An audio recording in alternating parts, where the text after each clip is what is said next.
Pili naman ng mga benepisyaryo po ng Rice Assistance sa isang barangay sa San Fabian binigyang linaw. Para sa detalye ng balitang yan, kasama natin Idol Kate Dispo.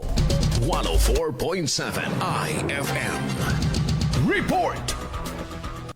Naglabas ng paunawa ang pamahalang barangay ng Kabaruan sa San Fabian upang ipaliwanag ang naging proseso sa pagpili ng mga benepisyaryo ng Rice Assistance, kasunod ng mga katanungan mula sa ilang residenteng hindi umano nakatanggap ng tulong. Ayon sa barangay, ang listahan ng mga benepisyaryo na insinumite sa Municipal Social Welfare and Development Office o MSWDO ay nagmula sa mga pangulo o kinatawan ng bawat samahan sa barangay. Dahil dito, hinikayat ang mga residenteng may katanungan o nais maghain ng reklamo na makipag-ugnayan muna sa kanilang association president o kinatawan para sa kaukulang paglilinaw. Nilinaw rin ng barangay na ang mga opisyal at kawani nito ay tumulong sa aktwal na pamamahagi ng ayuda upang matiyak na maayos at mabilis na naihatid ang mga sako ng bigas sa mga kwalipikadong benepisyaryo. Sa huli, nananawagan ng pamahalang barangay ng Kabaruan sa publiko na pairalin ng pag-unawa at sundin ang tamang proseso sa paghahain ng mga katanungan o reklamo upang mapanatili ang maayos na koordinasyon at pagkakaisa sa komunidad. Kasama mo mula rito sa IFM News Dagupan, ako si Idol Kate Dispo. Tatak,